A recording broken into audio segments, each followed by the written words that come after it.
دویمه دا دی چې د اختر په ورځ به څه کوئ؟ د اختر په ورځ هر انسان له سحر لامبل مسنون دی او وختي پاسېدل مستحب دی.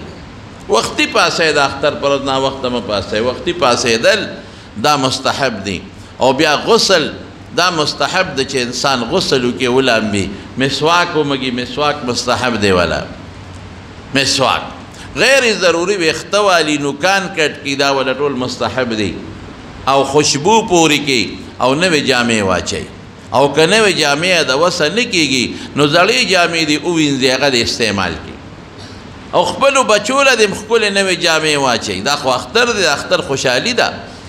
اختر پر ورځ باندې چې څومره خوشحالي وشي الله پې خوشحالېږي. رسول الله صلی الله علیه وسلم د حضرت عایشې صدیقې په کور کې و. ماشومان جینکۍ وې هغوی تمبل وو. د خوشحالۍ په موقع تمبل وال جایز دي، منع نه دي چې ګونګلوګان پکې نه ګونګلوګان پکې نه. او مقصد خوشحالي وي. تمبل یې وو. دې کې حضرت ابوبکر صدیق رضی الله تعالی عنه راغی او عایشه صدیقې له زورنه ورکړه. وی د پیغمبر په کور کې دا کار کیږي؟ نبی کریم صلی الله علیه وسلم مخ ور واړو ابوبکر پرېږدې دا د اختر ورځ ده، دا د خوشحالۍ ورځ ده او دا د اختر ورځ ده. نو د اختر په ورځ باندې د خوشحالۍ اظهار کول، ماشومانو له ښکلې جامې نوې جامې جوړول، او که نوې د وسه نه کېږي زړې وله وینځه. رسول الله صلی الله علیه وسلم د اختر پر سحر وختي راووت، ماشومانو په لار کې لوبې کولې. یو ماشوم داسې غلې غوندې ولاړ و خیرلو جامو کې د دې نورو ماشومانو تماشا کوله. رسول الله صلی الله علیه وسلم په هغه ماشوم پوه شو، ورغې وی بچې ته دوی سره ولې لوبې نه کوې؟ او دوی څومره ښکلې پاکې جامې اغوستلې بچې، نو ستا جامې پاکې نشته چې پاکې جامې ته واچې. خیرن خچن ولاړې او خیرنې جامې دې چولې دي. نو ماشوم ورته په ژړا شو، وی د الله رسوله دوی خو پلاران شته که نه؟ زما پلار نشته، یتیم یم. دوی له خپلو پلارانو جامې راوړې دي. زما پلار کم دی؟ پلار مې نشته دی. او دوی له خپلو پلارانو پیزارونه اخیستې دي او خپلو پلارانو خشته کړي دي. زه یتیم یم، زما پلار نشته. بس نبی کریم صلی الله علیه وسلم هغه یتیم ماشوم زر را په غېږ کړ. دا حضور پاک په زړه کې په مسلمان او په ماشوم رحم ډېر زیات و. دا یاد وساتئ د یتیم په سر به د رحم لاس ږدئ. رسول الله مبارک فرمایي انا وکافل الیتیم هکذا. دا ګوتې مبارکې داسې کړې چې څوک د یتیم پالنه کوي، یتیم له جامې ورکوي، یتیم له ډوډۍ ورکوي، د یتیم په سر لاس راکاږي، رحم پې کوي، وی زه او دغه انسان به په جنت کې دقسې یو ځای یو لکه دا دوه ګوتې چې یو بل سره یو ځای دي. یتیم په سر به لاس راکاږي. یتیمانانو خیال به ساتئ. دې وجې نه زه اکثر دا یو تقریر کومه، په چا به ښه لګي په چا به بد لګي. زه یم چې یو انسان پلار مړ شو، ماشومان یتیمانان پاتې شو، نو دا خلک لګي یو مقبرې ته ورسخاتونه وړي او جانمازونه وړي. د خدای ظالمانو ظلم مه کوئ. دا خو یتیمانان بچي پاتې شو. په دې مال کې خو د دې یتیمانانو بچو حق دی. د څه کوئ؟ ظلم ورسره کوئ. غریبانان دي په پردی کوټه کې، غریبانان پراتی اکثر، یا که خپله کوټه یې موین د رزق درکې نه لري. او ماشومان یتیمانان پاتې شو. د یتیم مال اخو ماشومان دي، ته څنګه په سخاتونو کې تقسیمو، په خیراتونو کې تقسیمې؟ د یتیم مال خوړل ډېر لوی جرم دی. بعضې خلکو ته یتیمات پاتې شي، رواري وي، رورې مړ شي، ترې مړ شي، یتیمانان پاتې شي، په هغه مال خېټه ورواچي. قرآن کې الله فرمایي الذین یأکلون اموال الیتامی ظلما انما یأکلون فی بطونهم نارا وسیصلون سعیرا. وایي چې څوک ظلمن زیاتی کوي او د یتیم مال خوري، دې د خپل خېټې کې د جهنم اور ورچوي، او یان قریب به د دوزخ غرغنډو والا بل شوي اور ته دې رسېږي. د یتیم به ډېر خیال ساتئ، د یتیم مال به نه خورئ، د یتیم د مال به ډېر خیال ساتئ. قرآن شریف کې ردې ډېر آیتونه چې د بل وخت کې به درته بیان وکړم. نو حضور پاک فوراً هغه یتیم ماشوم راوچت که په غېږ کې واغېسته او کور ته یې یوړه. او چې څنګه یې کور ته یوړه هله شا به دله به جامې برابر کړې. بیبیانو ولا فوراً هغه زمانه کې خو داسې جامې نه وې، خو به لنګ او صادر به و. د پرتوک په ځای به یې لنګ ته وکړه او د کمیس په ځای به بل صادر د ځان نه ته وکړه. کمیسونه به هم خلک واچول، پرتوګونه به هم اچول، خو زیات رواج دغه و. بس جامع خشته ولم او صفه ک پاکه ک خوشبوئه ک جامع وتوا چولې او بیا باروس بچي ها او د ماشومان سره لوبه کوا هغه یتیم راغی وړو سره هغه لوبه ټوپونه شروع کړل نو یو الک وتوی الکه څنګه خوشاله وی خوشاله بنیما چې مال خدای پاک د حضرت فاطمه پشان مور راکړه او د عائشه پشان او خوشاله بنیم چې مال خدای د رسول الله مبارک پشان پلار راکړه په دې بدنیم خوشاله زمارونو تاسو دا مهرباني کوي خپل بچو لمخه جامع ورکه پاک صفا او یتیمانان کستاسو په گون کې وی په دې نخوارېږي بالکل په نخوارېږي یتیمانان ولا یا کستاسو په گون کې کم مسکینان او کم فقیرانی یو جوړه جامع والا والے زکات کې ولا والے خیر دې زکات تر باندې نه او که زکات دي صدقه خیراتو کې خوشاله کې دا گاونډیان د ټولو مالدارو لپاره دي چې دې د خپل گاونډیان خوشاله کی او پرشتہ داري کې کم غریبانان مسکینانی خوشاله کې ډیر خلک داسې چې داغي د جهیز وسنه کېږي د لوري وی او نکات غواړي د غریب دا خوس نه کېږي چې دې لکټ پالنګ والی دا وسیله کېږي چې وللوخي جوړه جامع والی دا ستاسو په دې مال کې د غریبانو حقونه دي زمارونو ګوري او په دې مې یریږي زره ته قسمیان وې مګورې ما تاسو ته مخکې ویلې دي زره ته دا خبره مضبوطوم زما خبره خو باسم تاسو منه زه خو د خدای او د رسول د قرآن خبره کوم ضمناً پکې راته یو واقعه ترغیبا ذکر کم نو زه تاسو ته دا قسمیان ویم چې ستاسو مال به په دې نه کمیږي خدای پاک به زیاتوي ولې زه قسمیان ویم ځکه ترمذي کې حدیث پیغمبر مبارک په دې قسم خوړلی په دریو څیزونو رسول الله مبارک قسم خوړلی یو پکې دا ده چې صدقې سره مال کمیږي نه مال به زیاتېږي نو تاسو ټولو ته زما چې څومره آواز اورئ او که په موبایل زما آواز اورئ او که داسې زما آواز اورئ او که دلته کې ناست یې زما ټول وروڼه زړه مو در باندې خفه کېږي هغه شی به د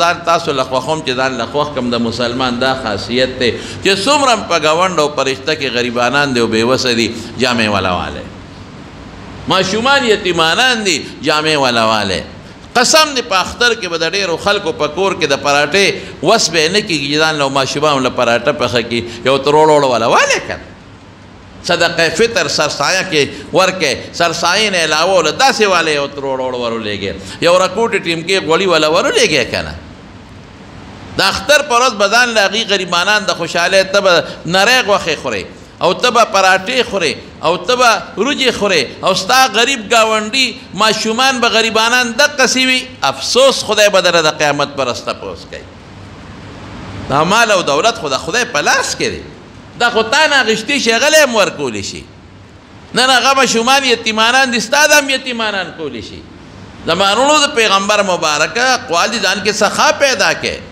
پیسو سره څه دغه دنیا د روانه ده څومره خلک روزانه یو دوه راګیا دي مري او د دنیا دولت ته پاتې کېږي او بنګلې ته پاتې کېږي دقسې به موږ ځو دغه پیسې به په بینکونو کې او دغه پیسې به زموږ نه په خزانو کې پاتې شو موږ به ترې لاړ شو او بیا به ارمان کوو ګوتې به مروړو هېڅ په لاس نه راځي تاسو ته زه د زړه نه خبره کوم د مینې خبره درته کوم د محبت خبره درته کوم چې تاسو مهرباني وکړئ دې غریبانانو له بې کسو یو تروړو والی نه به کمیږي خدای به اجر درکوي رمضان کې ثواب هم ډېر دی غوړي والا والی غوښه والا والی غریبانان روجې والا والی چې هغه ځان نه پخېږي د اختر په ورځ باندې مزدورانو نن په مزدورۍ کې څه دي دې دیاړیمارو غریبانانو څه دي 500-600 روپۍ مزدوري دا هم په رمضان کې څوک نشي کولی په 500-600 روپۍ کې یو سړي ته مریض پېښ شو دی به څه کوي یو ګیلکار دی مثلا 1,000-1,200 د هغه مزدوري ده په 1,000-1,200 څه کېږي که مزدور که دغه ورته پېښ شو مریض ورته پېښ شو خدای شته په یو ساعت کې دا ټولې ختمېږي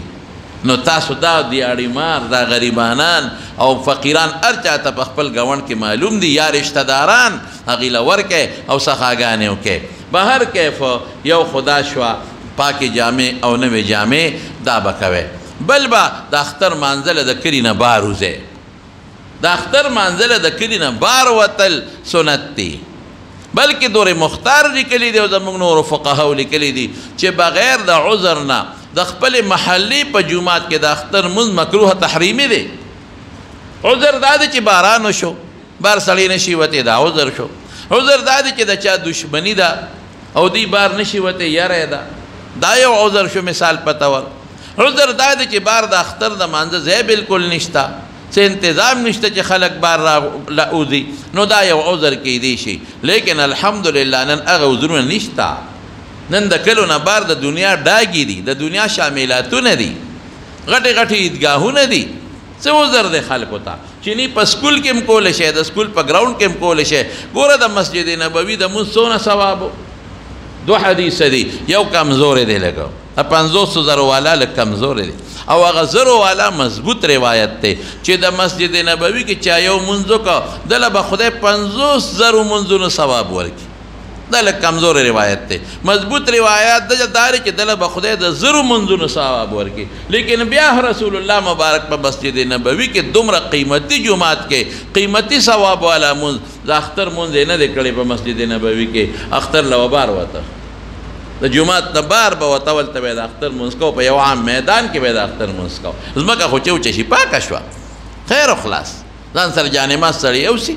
نو بغیر د عذر نه د اختر مونځ د محلې په جمعات کې کول علما وایي مکروه تحریمي دي. نو اختر مانځله بار وتل، زمونږ عیدګاه کې خبره راته یاده شي، یره مې نشي د اختر مونځ به په 2 بجې کوي انشاءالله. ښه عیدګاه کې تورنګزو په عیدګاه کې به انشاءالله مونږ د اختر مونځ په 2 بجې انشاءالله العزیز فکس په 2 بجې انشاءالله د اختر مونځ مونږ کوو. به هر کیفه د اختر مانځله دی وځي، او چې د اختر مانځله ځي نو په ښي طرف دی روان شي، او چې واپس راځي په بله لار دی راځي. رسول الله صلی الله علیه وسلم په ترمذی شریف کې حدیث ته به په یو لار راته به په بل لار، په یو لار به ته. او دا تکبیرونه خو د لوی اختر په معروض باندې خلک وایي په زوره، لیکن که د رکوټې اختر په ورځ هم څوک ځان سره پټ په لاره تکبیرات وایي نو ګنجایش یې شته، ځان سره تکبیرات ووایي. د رکوټې اختر د مانځه نه مخکې خوراک کول دا مستحب دی، سنت دی، او کجوري خوړل دا بیا سنت دی. د اختر د مانځه نه مخکې چې سړی خوراک وکړي او کجوري په مکه مکرمه کې یا په مدینه منوره کې هلته چې سار وختي مانځله خلک لاړ شي نو بیا واپس نه راځي، بیا د اختر مونځ کې واپس راځي. نو چې د اختر څنګه د سار مونځو کې خلک په سپولو کې کښېني نو د عربو د ماشومانو سره کجوري وي، ټاپیانې وي ورسره، او په دې خلکو باندې په دې صفونو کې ګرځئ. نو چې څوک دوه والي هغه ماشوم ورته وایي یو بله مواله خذ واحده، یو کجوره بله مواله. ولې؟ ځکه رسول الله مبارک فرمایي چې کجورې خوري ناتکی دی وخوري، یا د 1 وخوري یا د 3 وخوري یا د 5 وخوري یا د 1 وخوري. ګوره په دې سنت و عمل وکړئ. ښه بل خوږ شی هم خوړی شي، خو کجوره زیاته مستحبه ده. نو 3 کجورې ناتکی دا د اختر د مانځه نه مخکې د کور کې هم خوړی شي، دا وخوری، دا مستحب دی. او په لوی اختر کې بیا مستحب دا دی چې د لوی اختر په قربانۍ په غوښه او بیا د قربانۍ د څاروي په اینه باندې خوراک وکړي او د هغې نه مخکې خوراک نه کوي. دا د اختر شوه. او زمارونو صدقه فطر به ورکوئ. صدقه فطر مونږ ورته سرسایه وایو، هر وخت کې په رمضان کې ورکولی شي، اگر چې زمونږ د بعض امامانو سره اختلاف پکې شته، خو د امام ابو حنیفه رحمت الله علیه په ټول رمضان کې ورکولی شي. اوس په دې 10 شپو کې ورځو کې ورکولی شي، خو بهتر ټیم یې کم دی ادا چې د اختر پر ورځ د سار مونځ شي او د اختر مانځله ځای دې درمیان کې ورکړي. د اختر د مانځه نه مخکې د اختر پر ورځ دې وخت کې صدقه فطر ورکړي سرسایه، دی بهتر ټیم دی.